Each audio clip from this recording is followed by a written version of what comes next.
The college football rankings are here. The committee coming together and joining consensus on what the top 10 look like here is 10 through 7, Miami. Rounding out the top 10, 7-1 are the Hurricanes. Georgia coming in at number 9. Northwestern undefeated in the Big Ten. A perfect 5-0 sitting at number 8. Cincinnati, not a Power 5, but sitting right there at number 7. And then your top 6, Florida and A&M, sniffing the playoff, but not in just yet. And here's your surprise. Ohio State at number 4, previously number 3 in the latest AP ranking. Clemson occupies the number 3 spot in the college football rankings. Notre Dame and Alabama, 1 and 2. Back on CBS Sports HQ with our guys, Brady Quinn, Danny Cannell, and Tom Fornelli. Fellas, the rankings have rolled in, and there's your surprise. It does not directly mirror that of the AP poll. Clemson and Ohio State switching places. Danny, I'll go to you here first. What do you make of this somewhat surprise? I will say this. I mean, I think I give the committee credit for looking at the entire body of work and saying, look, Ohio State has played significantly a less amount of games. And Clemson, I think they are valuing a completely dominant win over a Miami Hurricanes team and giving them some credit for playing Notre Dame tough without Trevor Lawrence. So I get it. Like, I understand it. And I actually like that they thought outside the box, that they did take in the bigger picture. I just wonder, what does this mean moving forward? It probably doesn't make the biggest difference in the world because Clemson and Notre Dame most likely are going to play again, and the loser most likely eliminated from the discussion. So it's not that big a deal, but I give them credit for thinking outside the box. And at some point, I think the resonating factor for me is, who have you beaten? Not how many teams have you beaten, but who have you beating? And I think we've kind of forgotten that Clemson beat Miami handily in blowout fashion, and that is a signature win that's probably more impressive than any win that Ohio State has this year.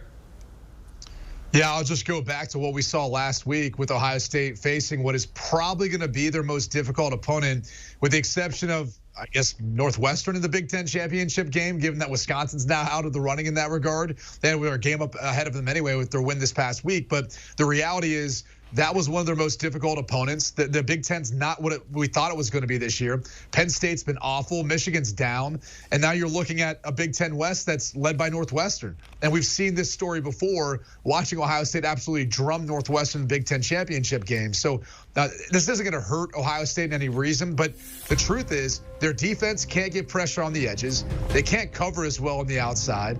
And Justin Fields played awful. I mean, that was arguably his worst game he's played as a college football starting quarterback. So they've got a lot of things I think they need to improve upon. And this is a reflection on something that kind of Danny touched on. Clemson's got a really good quality win in Miami, but beyond that, they've looked like a dominant team. I mean, they went into Notre Dame, played them tough, obviously went into overtime. We're going to get to see that rematch again. But the reality is, this Clemson team, even though they have a loss next to their name, they've still played better football this year, even without Trevor Lawrence at times. So this is how I would have had the top 4. I don't see any problems with it.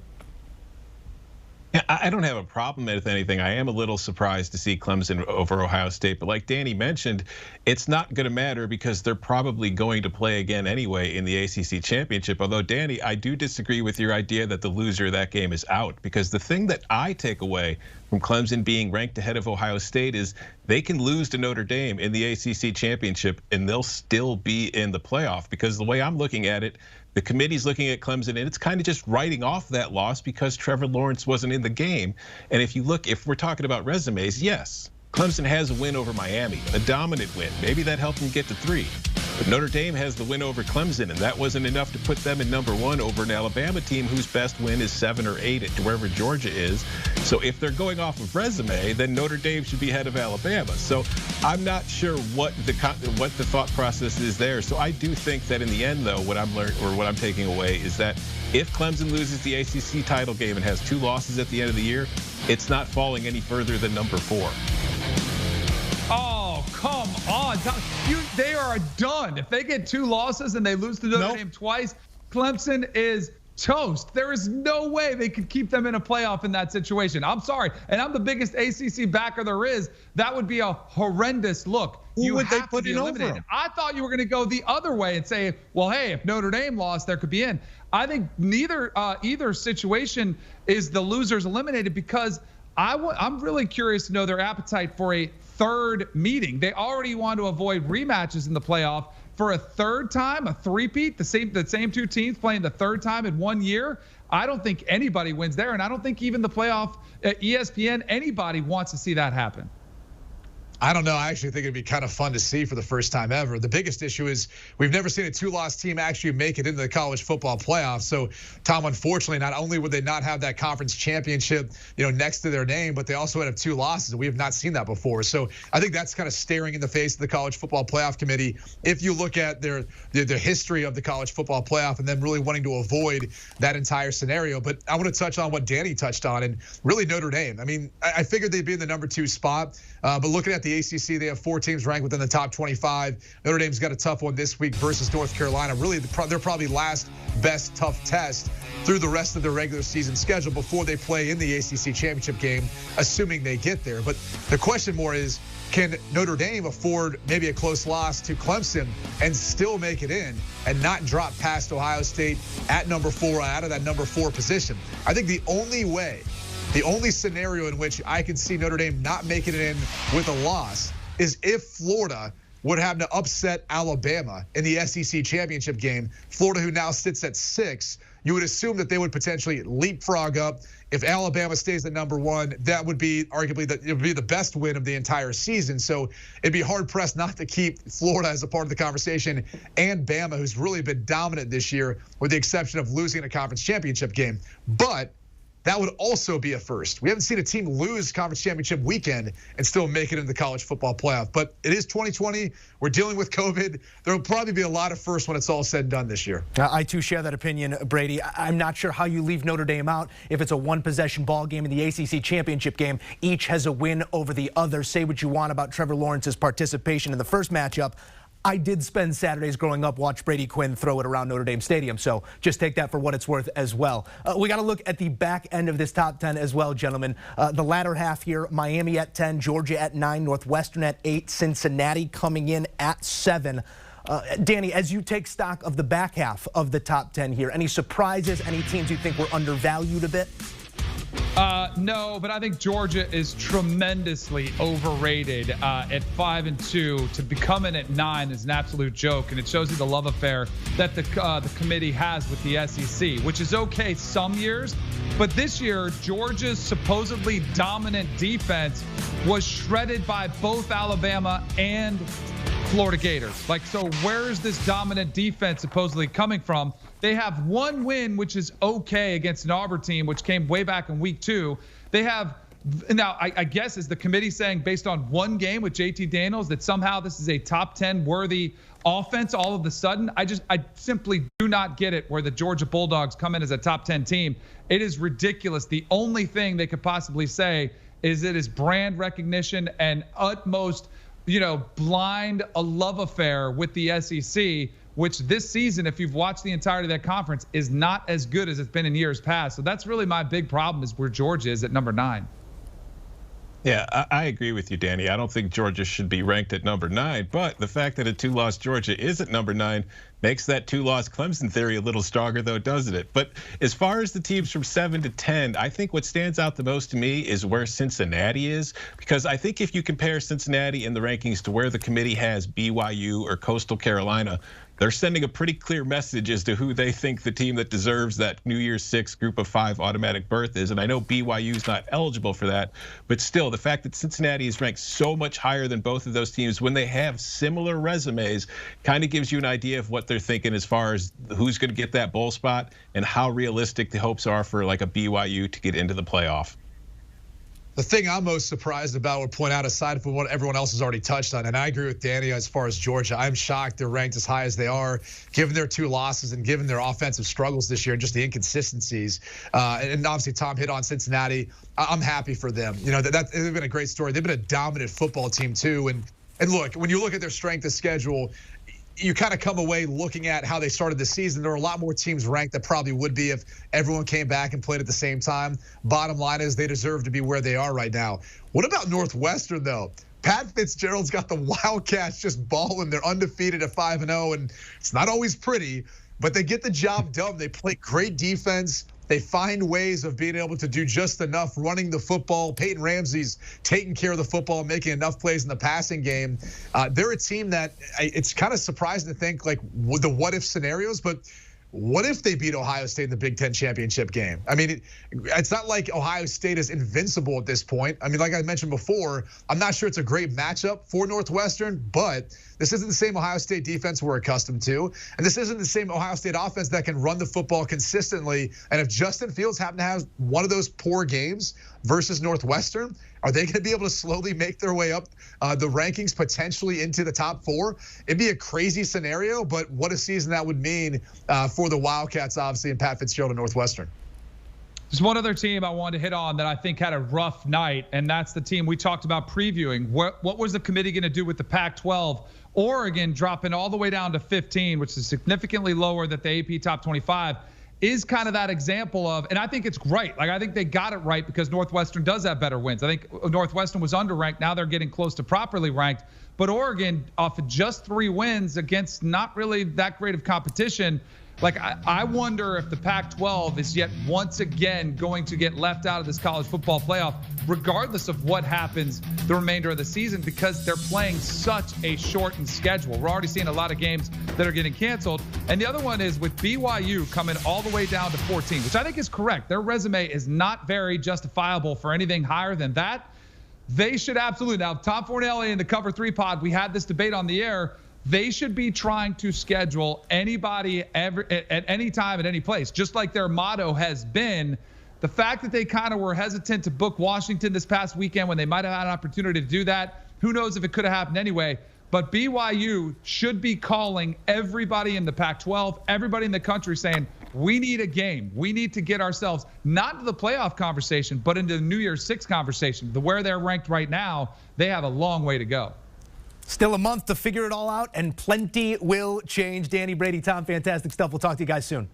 College football playoff rankings are here, and there are 2 national brands pacing the pack. Coming in at number 1, the Alabama Crimson Tide, who have scored an astounding 49.5 points per game this season, appear poised for a return to the playoff after missing a year ago. And at number 2, it's the Notre Dame Fighting Irish. They've scratched and clawed their way to 8-0 behind a defense allowing less than 17 points per game. Here is a look at the top 6 in the initial college football playoff rankings. Florida, Texas A&M just on the outside looking in. Florida would have to make some noise in an SEC championship game to find their way on the inside. A&M likewise, but a lot of football yet to be played in a month until December 20th when we expect the final college football rankings, and those are the ones that count. Joining us now with their view of the college football landscape as it stands, CBS Sports college football writers Dennis Dodd and Jerry Palm. Gentlemen, things 1 through 4 seem to shake out as expected, except the reinforced switch from that AP poll. Dennis, outside of that, and that included, what surprised you most when you take stock of this top 10? Yeah, I think maybe you could make a case for Clemson at 4. I thought a lot of people said they were rewarded at number 3 because Trevor Lawrence wasn't there. In the Notre Dame game, I would submit that Trevor Lawrence wouldn't have made a difference in that Notre Dame game. The young kids, DJ Uiagalelei, threw for over 400 yards. They couldn't run the ball, Clemson, in that game. So that wasn't his fault. Trevor Lawrence makes no difference in that game. And I think Notre Dame asserted itself. In my power rankings, in fact, I've got Notre Dame number 1. But if you're in the top 4, it doesn't matter now. You've got 5 teams control their own destiny right now. The 4 you mentioned, and number 6, Florida. Florida wins out and beats Alabama, then they will be in the playoff. Everything else is speculative right now.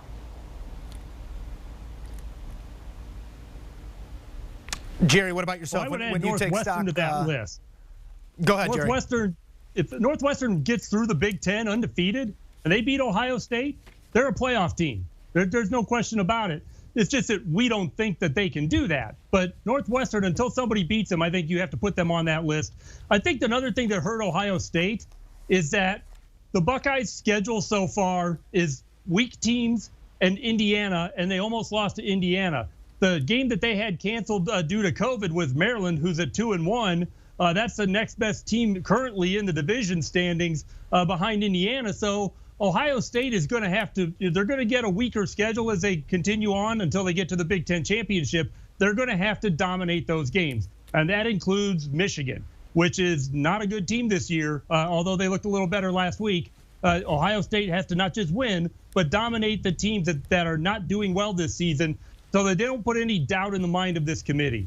Perhaps some 70 burgers await as teams do try and boost the quality of those wins. Jerry, you told me Saturday night not to lose any sleep over this first round of rankings because it really boils down to the eye test for the committee this year, meaning things can change in the balance of a ball in the coming weeks. We know where it stands today, but let's push it forward here, JP. What are you expecting the rankings to look like on December 20th in respect to where they are today? Well, I expect to have Alabama, Ohio State number 2, Clemson, the ACC champion, number 3, and Oregon, undefeated Pac-12 champion, number 4. And I know they're down to in the rankings now. They haven't played enough games to do anything to the committee in terms of impress them yet. But this committee has never left out an undefeated major conference champion for a team with a loss. And I don't expect that to happen in a pandemic year either. If a Pac-12 can get an undefeated team through, I think that team will end up in the playoff. Jerry, I do want to follow up on this a little bit here because I have one guy telling me Notre Dame could be number 1 in the power rankings right now, and another one telling me they're going to be on the outside looking in on December 20th. Let's say, for hypothetical sake here, the Irish and Clemson play a tight game in the ACC championship game. Call it a one-score game. You have two teams who each have a win over one another, looking forward to the college football playoff. How do you look at Notre Dame, a national brand and a powerhouse that the committee will always lean towards when it's between two teams, and say, sorry, but we're pulling Oregon on a short season? Because Oregon's undefeated. That's the only way.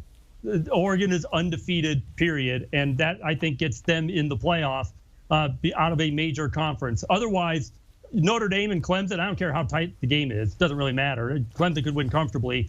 Notre Dame's case isn't really any different. If Oregon's not there, if the Pac-12 doesn't produce an undefeated champion, then Notre Dame, to me, would be the strongest candidate for number 4. That's assuming that, say, Florida doesn't win the SEC.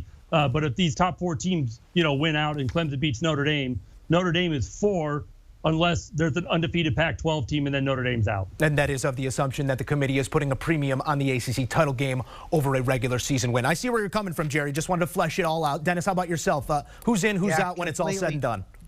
Completely disagree here. I think the committee has shown us that they have total disregard for the Pac-12. They've only been in 2 of the last 5 years. They're only going to play 7 games, maybe, if they're not impacted by COVID. And for Oregon to go undefeated, I don't think they won't have the victories that a Notre Dame has, even if Clemson beats them in the rematch. I mean, they can always say, who else has a victory over the number 1 team in the country? And I think this is where the eye test applies. Oregon will not have played enough games to show who they really are. And that's what the committee won't respond to and won't say. They won't say that the amount of games played matters, because it does in this case. You can't say that. If Oregon doesn't make it, it will be because they aren't playing 10 or 11 games, and the fact that Clemson and Notre Dame are. But at the end of the day, I just think Notre Dame's a heck of a team. I just told you what I thought they did against Clemson. I think when you watch them play, they physically wear down teams. There are pros on the field. Ian Book, the best compliment I can give to him is he's an above-average game manager. I think he's even more of that. He's so smart and heady on the field. Kyron Williams is a tough runner, and that safety, Kyle Richardson in the back, is just a killer. So I think Notre Dame's really, really good. And if the Pac-12 champion, no matter who it is in the top 4 above a 1-loss Notre Dame, I don't think that's a fair playoff. And that's the first time I've said that in 7 years of the playoff. It wouldn't be a fair playoff for the Pac-12 champion to be in there. Such is the beauty of our forum here on CBS Sports HQ as we break it all down. Gentlemen, we did have some big news out of the Big Ten on Tuesday as well. Wisconsin and Minnesota, they're a no-go this weekend due to a rash of positive COVID tests with Minnesota. That means Northwestern's path to the Big Ten title game just got a whole lot easier. Dennis, what are the broader implications here of this no-go on Saturday between Wisconsin and Minnesota? Well, we always knew it was coming when they lost those first 2 games. Wisconsin, the Big Ten rules say you have to play at least 6 games or you're not eligible for the division title unless the rest of the league, the majority of the league, plays less than 6 games. So effectively, they're eliminated from winning the Big 12. Effectively, they're eliminated regardless because Northwestern would have to lose twice for Wisconsin to even have a chance at this point. Northwestern as a team has peaked in terms of the strength of teams they've played. Northwestern down the stretch plays, help me out, Jerry, Illinois, Michigan State, and I forget who the third team is here, but nowhere near the competition they've played so far. So their track is clear, and I agree with Jerry. Jerry, you made a great point. They do control their own destiny if they do win out. We've seen this game before, though. 2 years ago, Ohio State Northwestern 45-20 for Ohio State. I don't think it would be like that this time. This is a much more physical team, a better defensive team, and I think there are profound issues with Ohio State's defense, particularly the back end and the secondary. Obviously, we saw that against Indiana, where they've lost 3 starters in the secondary, and Shaun Wade, the preseason All-American, had one of those Derek Stingley against Alabama days last year against LSU. Yeah, he had a pick 6 that probably sealed the game, but he was picked on all day, and the quarterback Penix was rearing back and just throwing verticals, and they were scoring touchdowns. So, I think that would be a heck of a win for Northwestern. I think it's very, very possible, frankly, at this point. Going to be a lot of exciting football as we come down the stretch here in late November and into December. Jerry, what about yourself? When you take stock of what's become of the Wisconsin Badgers over the last few months here, 3 canceled games, how do you salvage something? What do you salvage out of this season? What you do is you win all the games that you can, you finish whatever it is and won, and you probably get a spot in a New Year's Six game. That's really has to be the goal for Wisconsin right now, to try and do well enough to get up into the top, say, 10 and make a spot into a New Year's Six game. But they can't help what's happened. You just go out and win the games that you get to play. Dennis, Northwestern has Illinois, Minnesota, and Michigan State they play this week. So you're right. They have already played the top of their division, and it's all downhill from here. But, of course, they have to stay focused if they're going to finish the job. It does not have to be a holiday to give thanks for Jerry Palm and Dennis Dodd. Thank you, gentlemen.